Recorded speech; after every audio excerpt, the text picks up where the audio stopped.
Con un rápido repaso histórico, damos inicio a esta conferencia partiendo de lo definido como cultura de conquista, la que va a ser el resultado parcial que se da en un grupo humano vencido o dominado por la fuerza, de recibir por imposición del grupo humano vencedor los elementos culturales que a los vencedores les convienen. Por ejemplo, los contenidos de una nueva religión impartida a través de un proceso de evangelización que se confunde al mezclarse con la religión originaria del grupo. Es bueno recordar que los distintos pueblos que surgen en Mesoamérica comparten rasgos comunes tanto en el ámbito económico como en las esferas intelectual y artística. Y dentro de estos rasgos podrían ponerse como comunes, entre muchos otros elementos, la religión, la ciencia agrícola, el cómputo del tiempo, el arte en sus múltiples manifestaciones, coherencias y diferencias, y sobre todo la visión del mundo. Es por eso que ya en el siglo XV el arte azteca logrará hacer un resumen de estilos, aprovechando lo mejor de las culturas anteriores que admiraron y conocieron, haciendo arte en muchísimos materiales y logrando hacer reconocible su propio estilo. Conviene recordar que durante el llamado periodo posclásico del 900 al 1500 después de Cristo, se da en toda América un fuerte incremento poblacional, lo que ocasiona la expansión de las ciudades y de las fronteras culturales, propiciando el desarrollo del comercio, el aumento del militarismo y un permanente cruce de influencias ideológicas y religiosas tendientes a ir unificando una religión. Durante el posclásico se profundizan las relaciones políticas y comerciales entre mexicas y habitantes del sur de Mesoamérica, y se da el auge de México Tenochtitlan como capital cultural de este ámbito. En tanto, aquí en nuestro territorio ocurre la consolidación de los grupos quicheanos, produciéndose la hegemonía quiché sobre otros pueblos, en donde a finales del siglo XV surge el gobierno de Quicap el Grande, se produce la separación de los caciqueles y las ciudades se construyen bajo criterios defensivos como Huamarcaj, Iximché o Jilotepeque Viejo, conocido como Mixco Viejo. Tanto en la península de Yucatán como en el altiplano guatemalteco, del 1250 al 1521, el territorio será regido por señoríos y linajes, con administración colectiva de los recursos, los que sin llegar a ser reyes o emperadores, como es el caso de México, van a tener dominio territorial. En las tierras altas guatemaltecas, las ciudades locales van a seguir el modelo mexicano de plazas, templos gemelos, edificios administrativos y sociales, altares centrales y en ocasiones fosos defensivos. Mucho se ha hablado de un lado y de otro del llamado momento de contacto, unos denostándolo, otros idealizándolo. Lo que sí es cierto es que dicho contacto supuso un cambio irreversible en la historia de todo un continente. Esta es obra de uno de los pintores más destacados de la mitad del siglo XX en México, Jesús Helguera, de origen español, que va a radicar en México y va a reproducir bajo estrictos criterios realistas una serie de pinturas que van a ser promocionadas por la empresa tabacalera mexicana y van a ser distribuidas en todos los lugares de México. Es una visión idealizada de la Malinche y del conquistador en tanto pareja afectiva, y viene a constituirse el símbolo de esa unión ideal llena de amor y de ternura. Mientras que los otros artistas reinterpretan, en este caso González Camarena, el choque de las culturas desde una perspectiva mucho más violenta. Siguiente. Y este es nuestro momento de contacto que nos enorgullece, los murales del maestro Alfredo Gálvez Suárez, que no son tales, sino más bien son lienzos de madera que se pintaron en el museo, en el actual Museo Carlos Mérida de Arte Moderno, bajo la dirección del maestro Gálvez Suárez durante el gobierno de Jorge Ubico. Estos murales fueron llevados a pie desde la zona 13 hasta el recién estrenado Palacio Nacional, tratando de evitar el efecto vela, luchando contra la dirección del viento, porque había una sentencia de parte de don Jorge que si los murales llegaban quebrados, el artista lo iba a pasar muy mal. Entonces no son murales estricto sensu, son lienzos de madera colocados en nuestro Palacio Nacional. En la escuela primaria nos enseñaron que hubo una conquista. En tanto, autores de mediados del siglo XX nos hablan de invasión. Lo que es indiscutible es que con el reconocimiento que los europeos hicieron de América, el mundo se dividió en dos partes. La zona occidental pertenecería a Castilla y Aragón, y España en ese momento no era una realidad consolidada, era un país en construcción, y la parte oriental pertenecería a Portugal. De tal manera que quien quisiera viajar al viejo mundo tendría que tener o bien la autorización papal o bien la autorización de los reyes castellanos. Es así como los llamados conquistadores, ya autorizados por el Tratado de Tordesillas, pudieron venir a cristianizar, es decir, a civilizar a los indígenas, sirviéndose en la mayoría de los casos de aquellos para provecho personal, convirtiéndose los nativos en sujetos del rey, y por medio del tratado aludido, el Papa mandaba a españoles y portugueses a ganar el mundo para Cristo. De tal manera que la evangelización fue una tarea de conquista. Entre tanto, la verdadera divisa era obtener todo el oro posible, tanto para el rey como para el Vaticano. Al desembarcar Hernán Cortés en costas mexicanas, se entera de la existencia de la gran ciudad de México, Tenochtitlan, y de las grandes cantidades de oro guardadas ahí, de tal manera que se dirige hacia ella. Ya que el escenario número 1 de esta ponencia va a ser inicialmente dicha ciudad, vamos a definir cómo se conoce, cómo se define en México lo que es arte tequitqui, que otros autores llaman arte indocristiano. En México, el uso de ambos términos generó una polémica en los años 40 del siglo XX. Esta polémica fue encabezada por dos historiadores del arte, José Moreno Villa y Constantino Reyes Valerio.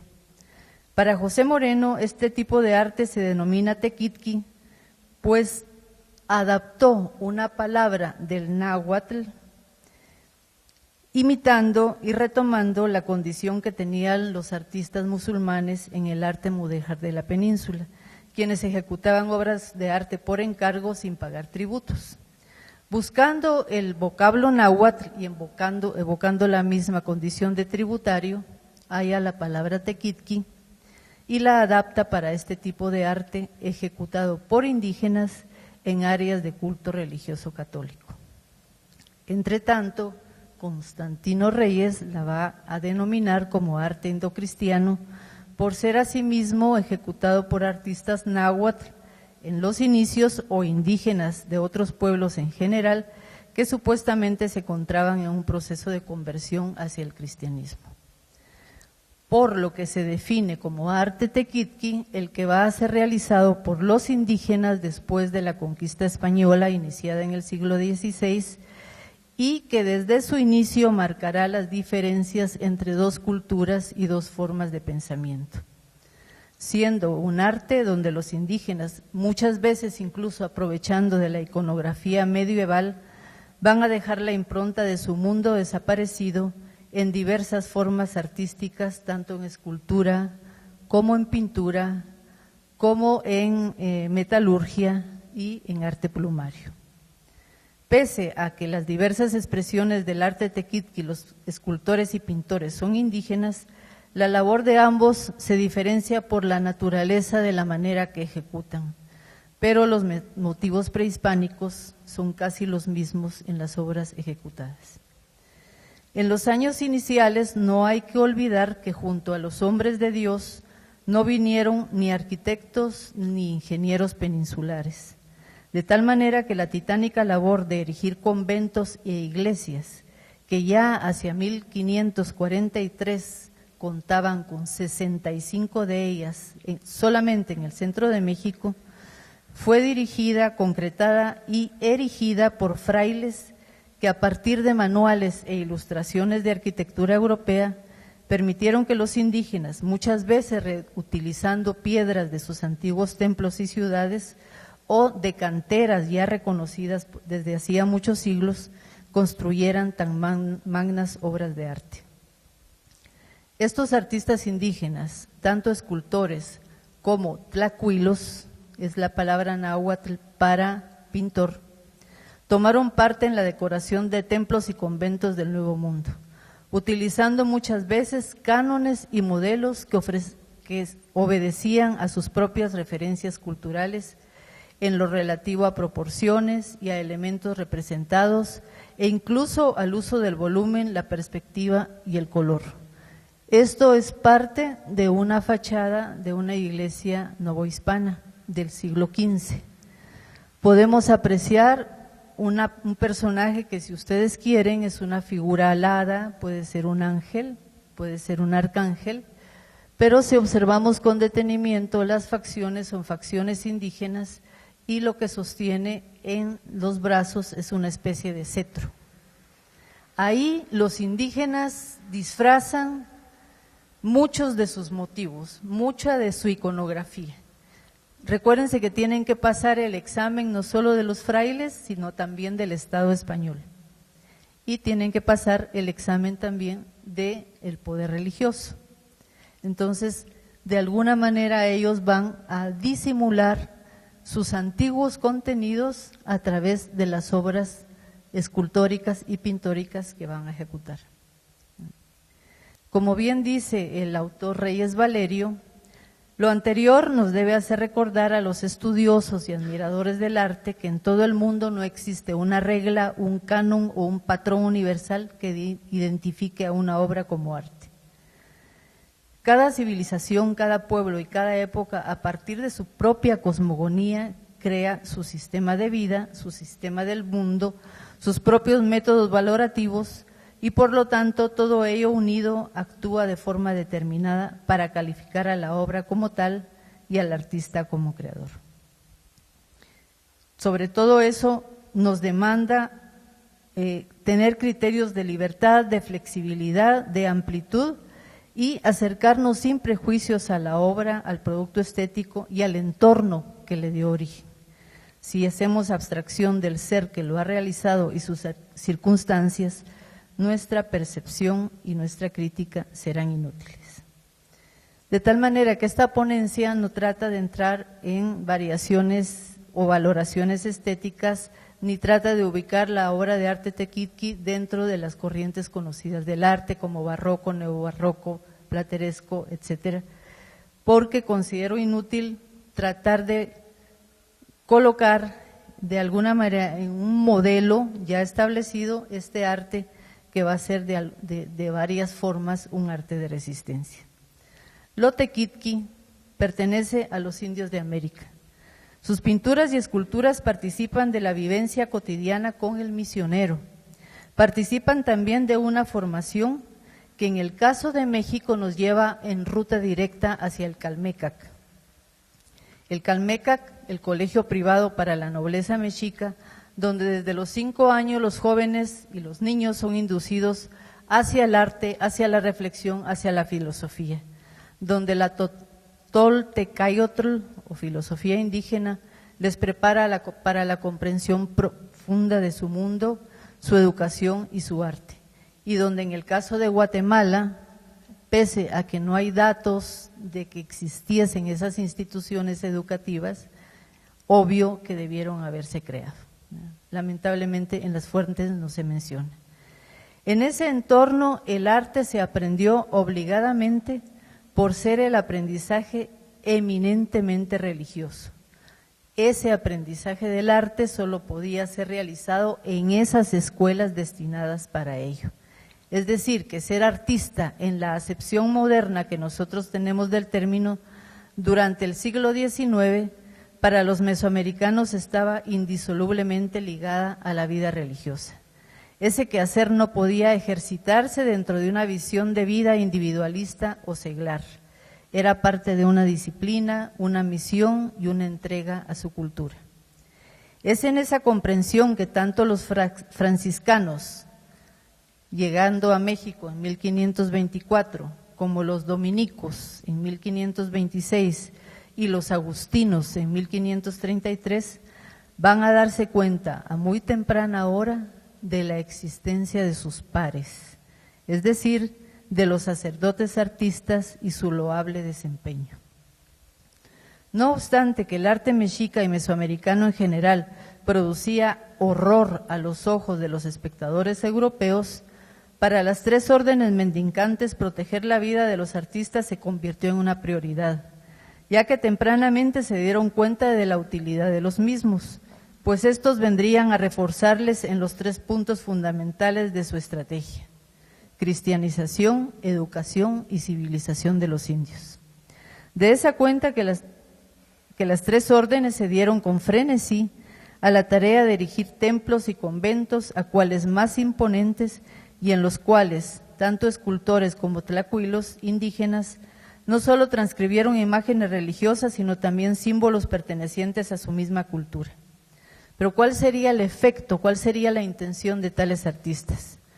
Recordemos que una de las máximas ambiciones del ser humano es pasar a la historia, es ser recordado por sus méritos y valores, es no ser olvidado.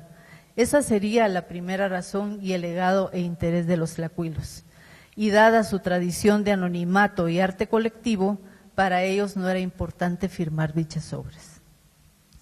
La otra se inscribe también dentro de los espacios de la memoria, no olvidar los orígenes, la procedencia, en suma la cultura original y lo que todo en ella representaba de memorable, poderoso y heroico.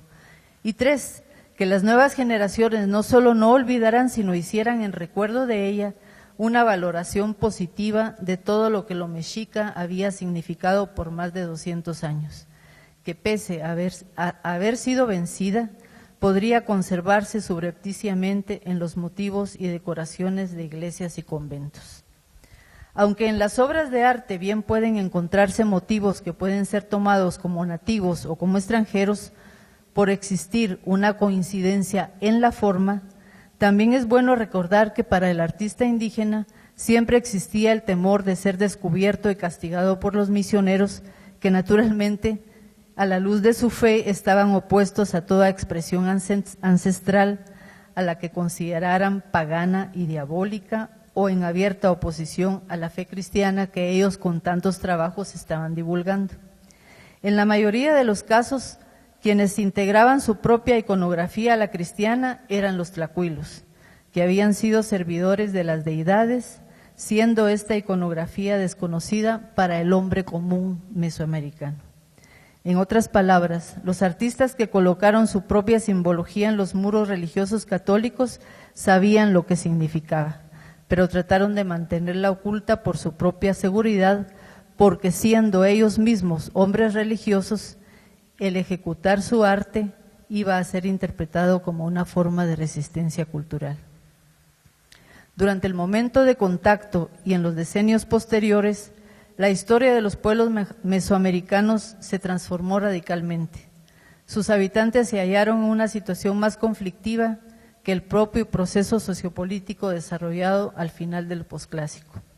Si a esto se agrega la explotación permanente e inmisericordia de lo que fueron objeto por los llamados conquistadores y los españoles que vinieron después, se puede comprender su condición mental y espiritual. En ese marco, puede afirmarse que la actividad evangelizadora fue más disociadora que la conquista armada, porque obligó al indígena a abandonar su sistema religioso y las normas de vida que lo habían construido como individuo a lo largo de 3 milenios, dejándole únicamente una situación permanente de soledad y abandono. De todos es sabido que una creencia religiosa no se olvida fácilmente, y aún con los mejores empeños de los cristianos por volcarlos hacia la fe católica, se produjo resistencia entre una creencia secular, fuertemente aficada en la fe y una creencia nueva. Esta sujeción de la conciencia mesoamericana fue terrible, porque ante ella no pudieron librar una batalla que los pudiera liberar. En México fue la voz de los Tlamatini, viejos sabios sacerdotes de sus templos, los poseedores de las tradiciones y del conocimiento de dioses y firmamento, la que se opuso a los hombres que destruían imágenes y templos. De noche, en lo alto de sus montañas, los sacerdotes indígenas seguían practicando sus ceremonias en abierta rebeldía a cuanto se les enseñaba. Como menciona Miguel León Portilla, por eso fue una tarea difícil, si no imposible. Suprimir un sistema de vida y pensamiento que tiene hundidas sus raíces en la tradición más antigua de la vieja estirpe náhuatl es una tarea punto menos que imposible. Aparte de la carga ideológica que tuvieron que sobrellevar, estuvo también el peso de los tributos, aun cuando estaban acostumbrados a pagarlos a sus propios gobernantes, los que si bien no eran pagados por los tlacuilos a cambio de trabajo artístico, sí lo eran por sus familias. En estos siglos tuvieron que pagarlos no solo a sus nuevos amos, sino también a los indianos y caciques, señores cuyos rasgos fueron reconocidos por los españoles, y además pagarles a los encomenderos con quienes la esclavitud fue real. Los indianos son la élite mexica que tranza de alguna manera, que negocia con el régimen de Cortés para no perder privilegios.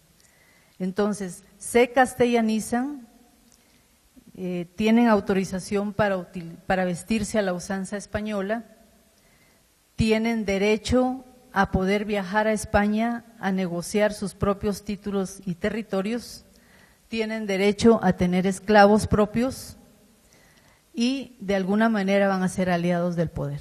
Son los llamados indianos, que es un grupo bastante numeroso de tlaxcaltecas y texcocanos que van a ser aliados en realidad de los españoles, para quienes no pasó el tributo ni el asunto de la esclavitud. Entonces, el concepto que nos va a ayudar a dar cuenta de este proceso social, histórico, dialéctico, donde ubicamos el fenómeno religioso expuesto anteriormente, es el del sincretismo.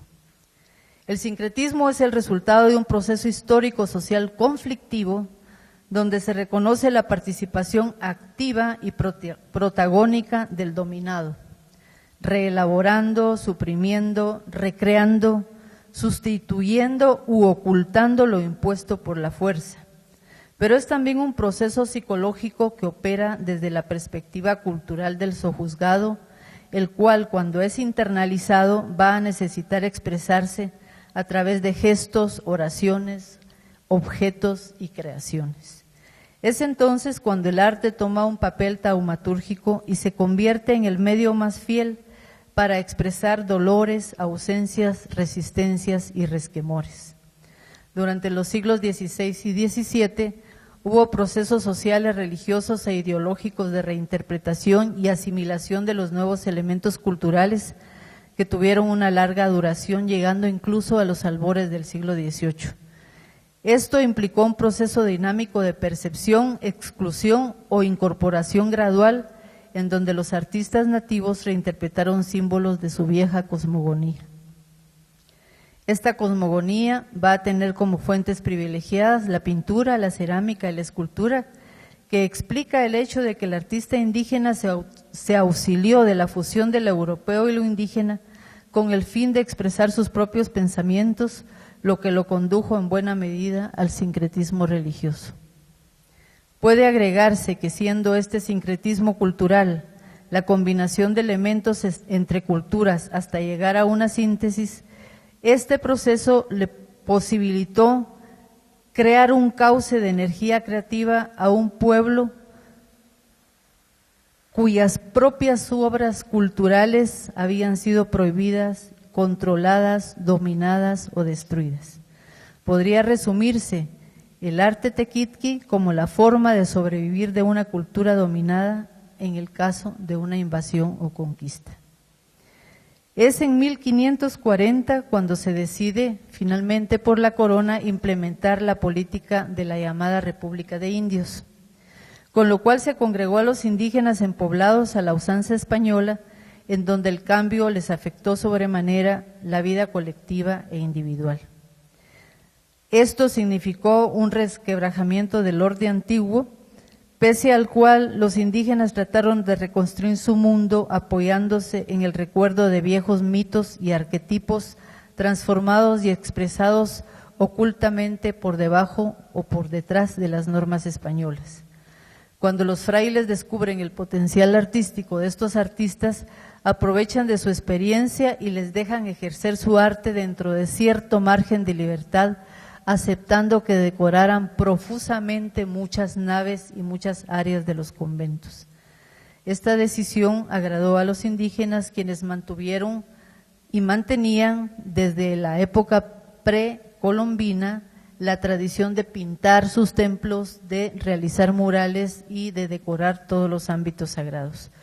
Por eso, en varios conventos mexicanos proliferan murales y motivos espectacularmente ejecutados, donde la pedagogía religiosa va a servir a través de ese arte para poder cumplir las tareas de evangelización.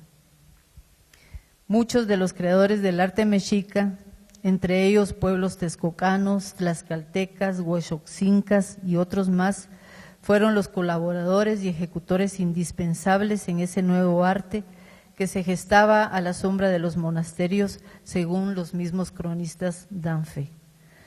Probablemente el primer mural indígena ejecutado haya sido el que se encontró el año pasado haciendo unos trabajos de drenaje en Santiago de Tlatelolco. Es un mural seguramente ejecutado hacia 1536, cuando el virrey de la Nueva España era don Antonio de Mendoza. Por el contrario de otros murales, este responde a un ambiente apacible donde se ven animales, se aprecia fauna, se destaca la representación del jaguar, símbolo de Tlatelolco, y el águila, símbolo de Tenochtitlan, y cuyos colores van a ser el rojo, el azul, el amarillo, el negro y el blanco. Este mural, lamentablemente la foto que pude obtener estaba terrible, así que les dejo a su gentil imaginación los motivos, pero en sí es una escena lacustre donde aparecen personajes pescando y en un entorno totalmente bucólico. Dentro de los motivos representados más frecuentes en los ambientes coloniales se aprecian figuras humanas, especies animales y vegetales, escritura también, ya con características españolas, pero en náhuatl, fechas y motivos geométricos. Y dentro de estas especies, las más representadas van a ser tres: el jaguar, la serpiente y el águila. En el caso de la serpiente, muy probablemente se trate de uno de los símbolos más antiguos de Mesoamérica.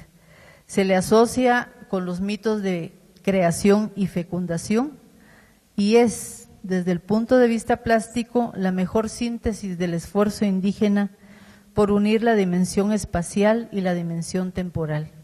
Se le asocia también con el aspecto mítico del avatar mesoamericano Quetzalcóatl, el personaje deificado que representa la síntesis entre el cielo y la tierra. El jaguar va a representar los poderes ocultos de la naturaleza, así como el poder terrenal. Su representación iconográfica está extendida en todas las culturas de Mesoamérica y la encontramos también representada en Guatemala, no solo en fachadas de iglesias, sino en otros lugares. Entre tanto, el águila va a ser el animal valiente por excelencia. Representará el poder, el arrojo y la fuerza guerrera entre los mexicas y sus pueblos subsidiarios, incluyendo a los que vivían en nuestro territorio. Su imagen está asociada al sol y está presente en los mitos de la creación, de tal manera que hay que observar con detenimiento los escudos tequitqui, porque ese águila bicéfala, que muchos la atribuyen a ser el águila de los Habsburgo, en el fondo representa en el mundo indígena la fuerza de la naturaleza por partida doble. También se juega con figuras y en ocasiones se encuentran atlantes, arcángeles, ángeles o simplemente figuras dominantes con aspecto zooantropomorfo que importantes historiadores del arte tequitqui han identificado con representantes de las órdenes militares indígenas, de las cuales también en nuestro territorio existían sus correspondientes.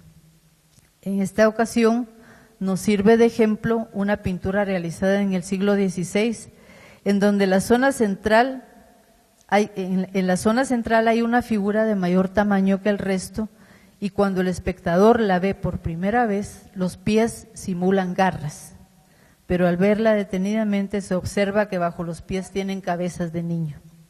En realidad se trata de la imagen de un caballero águila transformado en un arcángel. En los espacios dispuestos en los ámbitos conventuales y en algunas naves de las iglesias, los artistas también reprodujeron escenas fieles de su antiguo mundo. Una muestra clara de este tipo de arte son los murales restaurados del convento de San Miguel Ixquimilpan en el estado de Hidalgo, en México. Llaman sobremanera la atención dichos murales porque ahí los tlacuilos se ejecutaron con vívidos colores y diseños sumamente dinámicos toda la crudeza y la crueldad de la guerra contra otomíes y bárbaros, como ellos mismos les llamaban, y donde se refleja la superioridad de los aztecas sobre el resto de otros pueblos, afirmándose en su calidad de imperialistas y evidenciando lo complejo de su estamento militar, el cual estaba dedicado a someter a todos los otros conglomerados indígenas. Según algunos autores, estos explícitos murales fueron permitidos por tratarse ya de indígenas convertidos, es decir, los tlacuilos eran aztecas cristianizados y de total confianza de los frailes. Ellos, los aztecas, en estos murales retratan con toda crudeza y violencia, y son murales que están a lo largo de toda la nave de la principal capilla, cómo sujetaban del cabello a los otros pueblos, que era el signo máximo de rendición, y los consideraban bárbaros porque estaban fuera de las fronteras territoriales de México Tenochtitlan, del gran imperio mexica. También pueden apreciarse motivos prehispánicos disimulados dentro de la iconografía del siglo XVI, como es el caso de la representación de la naturaleza dual, omnipresente en la estética prehispánica, donde son frecuentes las representaciones de serpientes o de gemelos. Otro ejemplo de la pintura tequitqui inicial se encuentra en el convento franciscano de San Gabriel en San Pedro Cholula, siendo este uno de los primeros edificados hacia 1550. Se trata de un jaguar florido. Cuando encontramos flores en ramas como la que está a la derecha de la cabeza del jaguar, estamos hablando de autoridad, de poder real, de permiso, digamos, de permiso para ejecutar lo sagrado. ¿Y qué es lo sagrado en este caso? La guerra. Por eso la guerra se llama guerra florida. Es la guerra florida contra los que no son como nosotros, contra los bárbaros, contra los otomíes, contra la gente del norte. En este caso, el jaguar está representando no solo la valentía, sino también esa tradición guerrera que tenían los aztecas. Hay otros ángeles, como estos que aparecen en el convento franciscano de Apasco, siempre en el Estado de México, donde se sostiene en un estandarte corazones sangrantes que de alguna manera recuerdan las representaciones de corazones sangrantes en homenaje a Huitzilopochtli. Y de igual manera, personajes humanos a los que pueden identificarse como angelotes, querubines, arcángeles, hombres peces, hombres sierpes, alcanzan en las manos de los escultores y tlacuilos características prehispánicas fácilmente reconocibles, o bien contenidos simbólicos que están en fuerte relación con sus propias tradiciones y leyendas. Ahora, ¿qué pasa con el tequitqui aquí en nuestro territorio? En el caso de la Capitanía General de Guatemala también va a darse, aunque no con la fuerza que va a adquirir en el Virreinato de la Nueva España. Esto también se inscribe dentro de la tradición quicheana, donde hay que recordar que casi todas las estructuras principales en Iximché y en Gumarcaj y en otras ciudades mayas de las Tierras Altas estuvieron cubiertas de murales. Yo personalmente todavía pude reconocer algunos restos de estuco en los laterales de las escalinatas exentas de 2 templos en Iximché, hacia 1958. Entonces pueden hacer el cálculo de mi edad, ¿verdad? Es precisamente en Santiago de los Caballeros en que este arte se va a manifestar con total claridad. Vemos aquí el detalle de una parte de la fachada de la iglesia de San Juan del Obispo. Van a aparecer 2 elementos que son recurrentes, uno en la esquina superior derecha y otro en la esquina superior izquierda, que van a ser el sol y la luna. Son elementos recurrentes en el tequitqui porque ambos elementos van a marcar los contrarios y los opuestos en la naturaleza, opuestos que se complementan. El sol en su ámbito de fuerza, de vigor y del lado masculino, y la luna en su ángulo y en su valor del lado femenino. Este mural es muy interesante porque a los lados, en los nichos de la fachada, van a tener una serie de volutas o vírgulas de sonido, y lo único que van a aparecer son los rostros de los 4 santos, una cosa que jamás había encontrado yo en ninguna fachada. Los santos aparecen únicamente dibujados en la cabeza y parece que estuvieran metidos en una funda donde hay una serie de volutas. Se puede ver esto en la nave frontal. Bueno, en la antigua van a ser frecuentes los motivos serpentinos, los ángeles, los querubines y la presencia del sol y la luna. Aunque realmente es necesario aquí hacer un alto en esta disquisición para lamentar el estado desastroso en que tenemos nuestro valor patrimonial de la época colonial. Es terrible, los conventos están completamente deteriorados, hay todavía restos de murales que se pudiesen salvar, no existe una política oficial de restauración, en tanto que el Consejo de Protección de la Antigua no tiene muchos fondos, y por otro lado la iniciativa privada, que podría hacer maravillas, no toma en cuenta toda esta parte tan importante de nuestra historia del arte. En la antigua es normal encontrar muros totalmente cubiertos de cal, 5, 6, 7 capas de cal, y donde seguramente pueden haber rastros de este arte tequitqui que nos ayudaría no solo a ilustrarnos como ciudadanos guatemaltecos, sino que sería la oportunidad de lograr una mayor afluencia turística a esta ciudad. En Antigua las convenciones tequitquis son mucho más uniformes, digamos, y se les ha envuelto dentro de la bolsa de arte colonial. Esas convenciones se representan en figuras humanas que en su mayoría van a tener rasgos indígenas y un acabado más bien tosco, aunque como en estas del convento de Santa Clara, la factura es sumamente fina. Vemos el águila bicéfala nuevamente, que es múltiples veces representada, unas veces coronada, otras veces sin la corona y sustituyendo a la corona gotas de sangre, pero siempre va a ser la representación del Cot. El Cot es una deidad prehispánica, una especie de dios Janos, de doble cara, de doble mirada, que mira al futuro y que mira al pasado. La presencia descarnada de la muerte también va a hacerse presente en el arte tequitqui. Nos va a recordar lo efímero de la vida y es un motivo recurrente que se puede apreciar también en algunos muros del convento de San Francisco en Antigua Guatemala. También encontramos en algunas construcciones la presencia de los gemelos, unos realizados con mucha belleza y otros mucho más toscos o sencillos, hablando de la dualidad de la naturaleza.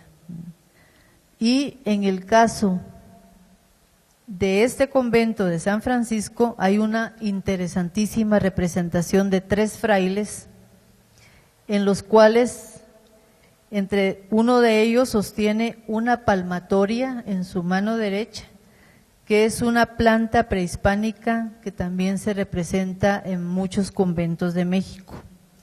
Esta planta, que aparentemente tiene espinas, es una variación de una cactácea que era utilizada para narcótico, como narcótico. Y en este caso el fraile la tiene sosteniendo como una planta sagrada. Nuevamente se repiten las formas vegetales en el enyesado decorativo de varias iglesias, destacando en las de la antigua el convento de la Merced, en donde el fruto del quiebracajete se enreda a todo lo largo de la superficie de las columnas de la fachada. Para muchos historiadores, los frutos que vemos, o así los han representado, nos han dicho que son uvas. En realidad son las pelotitas del quiebracajete, que también tiene un uso narcoléptico y que servía para entrar en trance y comunicarse con las deidades. También hay varias imágenes de la fachada de este convento que corresponden a los cánones estilísticos del Tequitqui directamente en cuanto a proporciones antropomorfas y detalles. Nuevamente en la fuente, frente al convento de la Merced, se repiten las figuras de los gemelos, y en el surtidor de la fuente, el jaguar. Otra vez. En Santa Clara, una iglesia concluida hacia 1715, el Tequitqui no solo se va a expresar a través del águila bicéfala, sino en la representación de corazones sangrantes y en el rostro de angelotes con restos todavía de color, recordándonos que también existe un código de color en lo Tequitqui. Ahora, trasladándonos hacia el occidente de Guatemala, encontraremos en lo que queda de la fachada de la Catedral Antigua de Quetzaltenango, fundada por el obispo marroquín en 1535, los restos de un valiosísimo mural que seguramente abarcaba toda la fachada, e incluso los laterales de la primera construcción. Parte de esos laterales es esta foto, que está relacionado no solo con murales mexicanos, sino también con el trazo y diseño del lienzo de Cuauhquecholan que se puede apreciar aquí mismo. Entonces, se trata de una procesión de principales indígenas que lamentablemente es lo único que se conserva y que tiene al centro de la figura una especie de sol como sustitución de la figura de Dios nuestro Señor, pero también como el sol prehispánico, como el guía, como el centro de la escena. Sería deseable que estos pocos restos que quedan de la Catedral de Quetzaltenango pudiesen ser restaurados.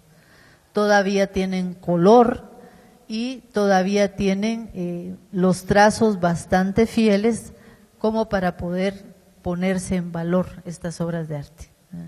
Lamentablemente todo esto está a la intemperie, no tiene protección alguna, ni siquiera un vidrio plástico que impida que los muchachos los rayoneen. Entonces ahí habría algo que hacer, ¿verdad? En dicho fragmento y en partes precariamente conservadas a un lado de la fachada, también pueden observarse personajes indígenas, probablemente tlaxcaltecas, que son los que acompañaron a los hermanos Alvarado en sus incursiones guerreras y de conquista en territorio guatemalteco.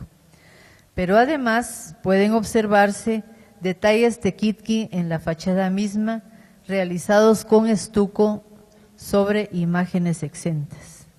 Muy probablemente los escultores y pintores que realizaron esta primera catedral provenían de las escuelas mexicanas de Tlacuilos por la coincidencia en cuanto al diseño de las figuras y al uso de los colores. Aquí vemos un fragmento de la fachada de la antigua catedral de Quetzaltenango, donde podemos ver las proporciones, los rostros, la manera de vestirse y otros detalles antropomórficos que tiene la fachada y que recuerdan exactamente el arte tequitqui. Trasladándonos a Salcajá, la primera iglesia construida en territorio guatemalteco, conocida como La Conquistadora, resume para el espectador lo ubérrimo del clima, los productos vegetales más frecuentes, junto a la presencia constante de los jaguares, otro de los elementos representantes del tequitqui. Luego, en Sunil, un templo erigido muy probablemente a finales del siglo XVI, no solo se observan en la fachada nuevamente los gemelos, sino nuevamente el quiebracajete bordeando las columnas. Mientras en su interior encontramos algunos objetos de arte tequitqui representados en cajas de piedra que hoy tienen la función de ser base de imágenes actuales. Estas cajas tienen un origen totalmente prehispánico y en México está documentado el uso de ellas para guardar códices o analtés. Y otro templo donde también puede verse el estilo tequitqui, aunque es un poco más tardío, es en el templo de San Andrés Xecul, donde se aprecia cómo uno de los mitos fundantes del Popol Vuh se encuentra ahí representado. Pero lo tequitqui no se queda en los ámbitos de Mesoamérica, también se da en el sur. Y aunque no se reconoce con ese nombre, sino más bien como arte mestizo, lo vamos a encontrar. Y ahí no se trata de una casualidad, sino también es la impronta quechua y aymara la que va a estar llena de fuerza, sobre todo en la pintura. El erróneamente denominado arte mestizo nos va a aportar varios ejemplos en donde el ojo entrenado puede encontrar tocados incaicos y prendas de vestir de los sacerdotes del sol en cuadros cristianos, e inclusive la representación de la Pachamama en el traje de una virgen. La mayoría de atributos son absolutamente cristianos, pero donde se interpreta que es la figura de la Pachamama o la Madre Tierra es en el hábito tipo montaña de la figura central.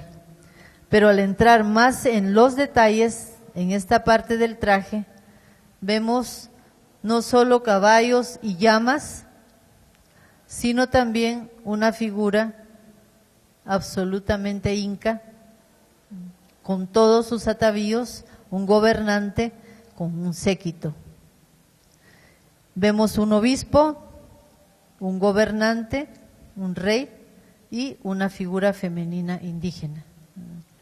Entonces, esa es como la base donde va a rematar la imagen de la Madre Tierra dentro de este óleo del siglo XVI peruano. En Arequipa, en Perú, vemos también otros ejemplos del arte tequitqui o mestizo con los querubines o ángeles vestidos con el traje que usaban los niños quechuas y nuevamente los gemelos a los lados.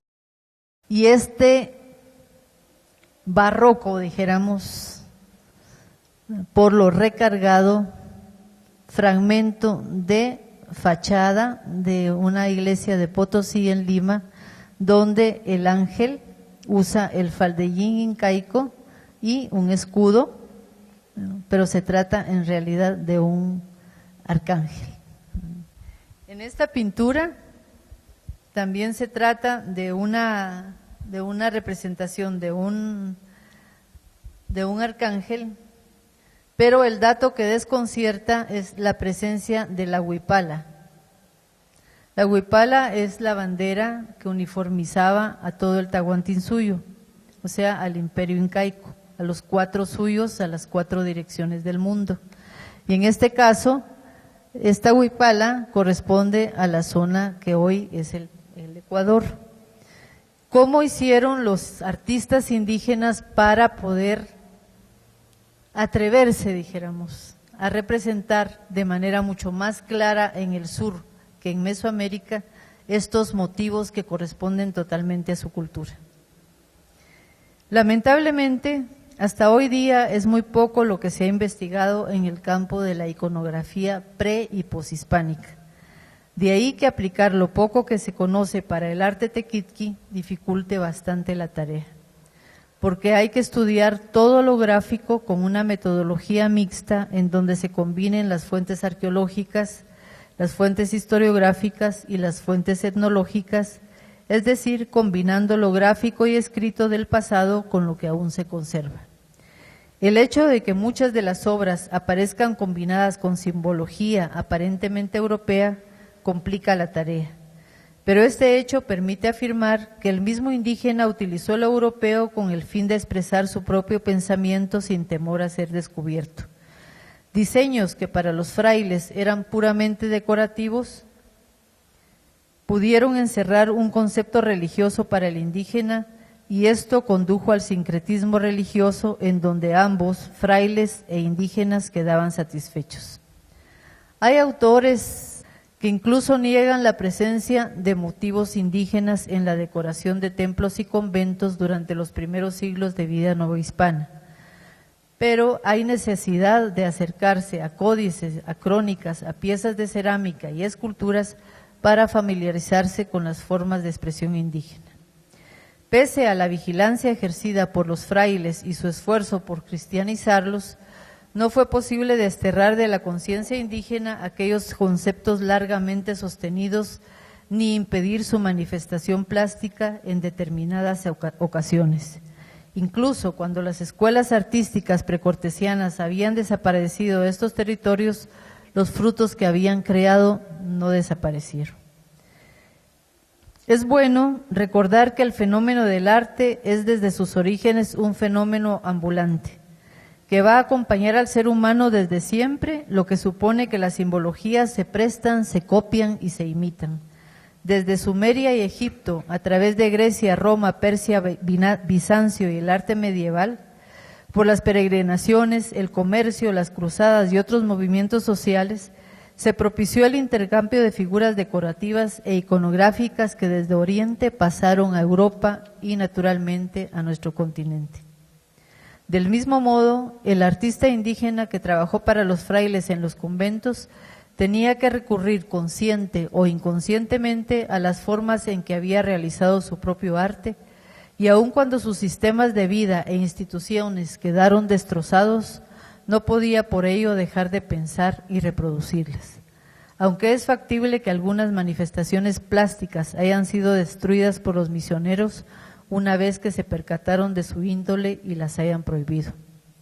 Para concluir, es bueno afirmar que si bien este fue un arte producto del contacto o choque de dos culturas muy diferentes, permitió expresar una mentalidad que trataba de no olvidar un mundo desaparecido, en donde opresores y oprimidos tenían un origen cultural común, es decir, donde étnicamente se hermanaban. Ese arte sincrético se transformó en la expresión local de una alteridad alterada, que quedó codificada varios siglos después, hasta que las investigaciones del siglo XX le dieron nueva carta de identidad, es decir, lo tequitqui. Muchas gracias.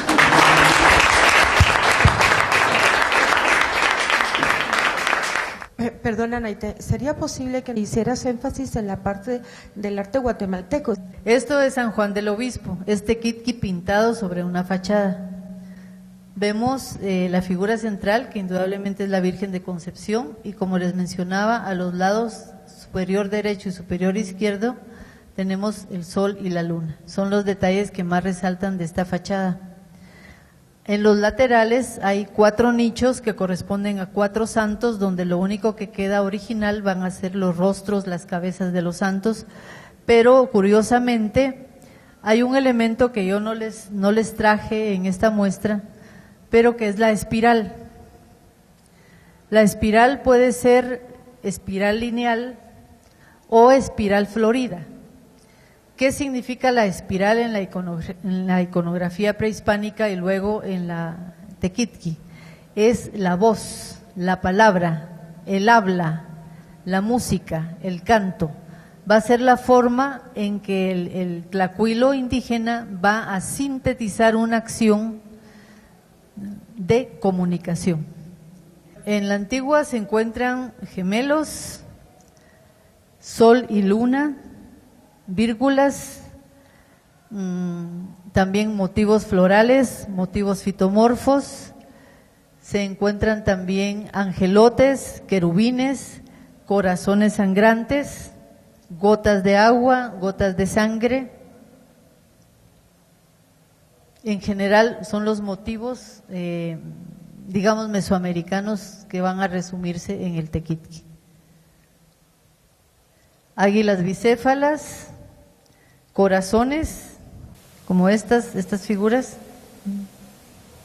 Y un motivo que no es recurrente, pero que sí forma parte del panteón mesoamericano, va a ser la muerte descarnada. De hecho, hay una deidad que es Simi, que tiene relación con el inframundo y con el paso de la vida a la muerte. Este es un mural que está en San Francisco y que se encuentra su equivalente en 3 o 4 conventos de México.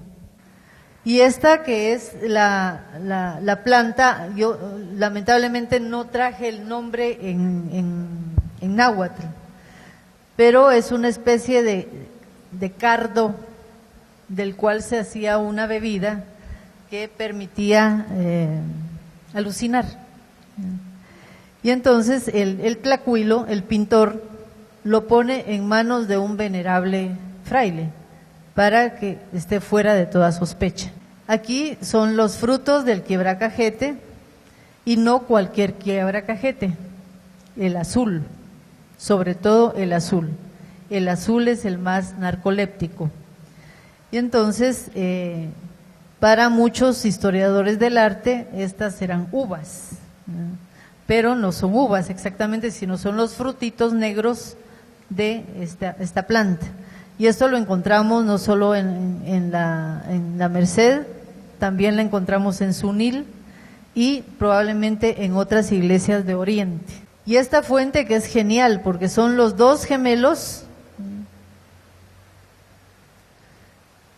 rodeando un círculo donde hay gotas, no sé si las logran ver, especies de cornucopias gotas de sangre, que tiene un carácter sagrado y que también se inscribían dentro de los esquemas de la guerra florida.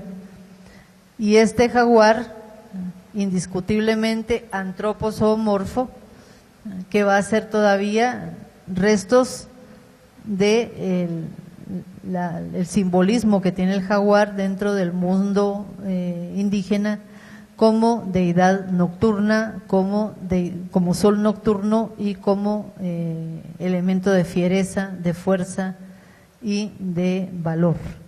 En esta por ejemplo de Santa Clara todavía hay restos de color en estas alas de ángel, y el mural que les decía donde se ven los rostros de los personajes en procesión vestidos a la usanza mexica, que llevan en sus manos elementos seguramente del culto católico. Y esto que es indiscutiblemente tequitqui, la conjunción de elementos vegetales con rostros de personajes que son también de alguna manera son motivos naïf, pues muy sencillos, pero muy agradables, muy bellos. Y esta también es la parte principal de la fachada de la iglesia de Quetzaltenango, donde aquí los personajes religiosos llevan en sus brazos elementos del culto católico, una copa, una especie de cojín, pero se puede observar el torso de frente y los pies de lado, como es frecuente en los murales mayas prehispánicos. Esta es la fachada de la iglesia catedral de Quetzaltenango. tómense su tiempo cuando vayan y si tienen una buena cámara, tomen con teleobjetivo todos los detalles que puedan y van a encontrar una serie de elementos interesantes ahí. Y aquí la iglesia de la Conquistadora todavía es estilo románico, fuerte, con poderosos muros bastante espesos, bastante gruesos, donde hay elementos fitomorfos, hay bananos, piñas, papayas, frutas y los consabidos jaguares a los lados, protegiendo, velando la entrada y velando la cruz atrial, que en este caso no es cruz atrial, sino cruz de fachada de muy pequeño tamaño. Y nuevamente esta iglesia de Sunil, que es preciosa, repite los motivos vegetales a lo largo de toda la base. Y estas cajas de piedra que ahora sostienen imágenes actuales, pero que están talladas con una versión del quincunce, que es la flor sagrada del mundo mexica que se dirigía a los 4 rumbos cardinales. Y esta que es una de las iglesias, yo diría de las más bellas de Mesoamérica, este es otro trabajo que presenté hace 2 años, lo pueden encontrar en internet, en una revista de internet que se llama Quincabán, donde encontré el mito fundacional del Popol Vuh en estas representaciones. Están los 2 pares de gemelos bien representados dentro del quincunce. El siguiente comentario que quería hacer es que siempre en el arte se toman elementos locales. Por eso es que sabemos que son vírgenes alemanas, vírgenes españolas, vírgenes japonesas, y que lo mismo sucedió en Guatemala, que se usaron elementos, pero que creo que muchos elementos se usaron así por ignorancia de también objetos que había afuera. No se conocía la uva. En la Merced, yo estuve subida hace 2 meses en el techo de la Merced hablando con el padre y él me decía, mira, es que esto es, yo le decía, mira, no son mazorcas de maíz como usted piensa, son la representación de uvas, y incluso aquí en el museo tenemos un león precioso. Aquí no había leones, lo representaron con bigotes. Cuando se hace a San Jerónimo, el león parece un chuchito, es parte de su iconografía. Cuando los grupos locales no tenían idea de cómo se veían estas cosas, también adoptaron ciertos elementos, ciertas cosas que pensaban que se veían parecidas. Entonces creo que es muy delicado tirarse a que todo sea indígena, y creo que es muy importante analizar qué era la iconografía cristiana, el significado de ciertos elementos y por qué los elementos cristianos, católicos, españoles se usaron en los distintos edificios, porque si bien es cierto que hay definitivamente objetos locales, flora, fauna, también es importante pensar que había una inquisición, que había una serie de filtros que no hubieran dejado poner públicamente el sol, el dios grande de los indígenas, cuando el sol era el dios cristiano. Entonces creo que es importante, antes de afirmar estas cosas, sí pensar en cuál es la simbología cristiana. Definitivamente hay, como digo, giros locales, pero también hay cosas que son cristianas aquí que no necesariamente son indígenas necesariamente.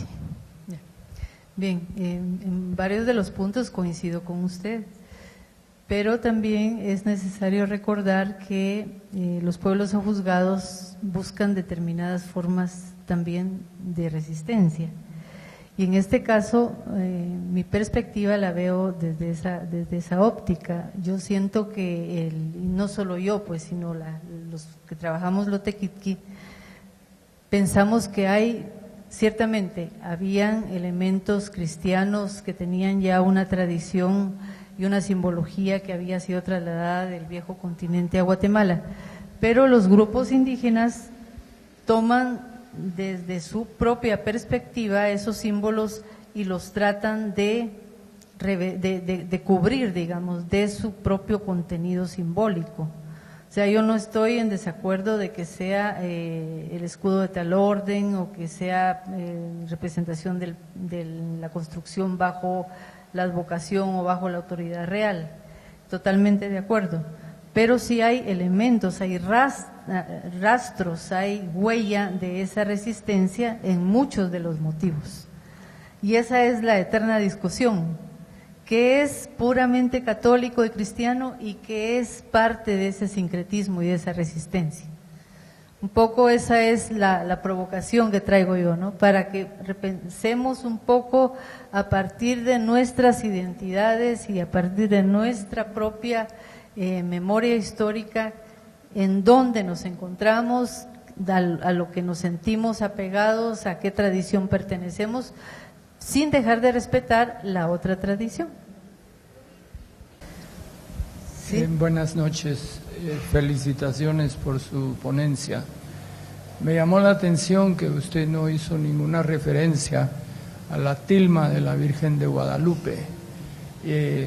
Tal vez hay algún trabajo particular que usted ha realizado algo, pero según lo que he podido leer, hay mucho que envuelve a la tilma, que va más allá de ser únicamente la representación de la Virgen.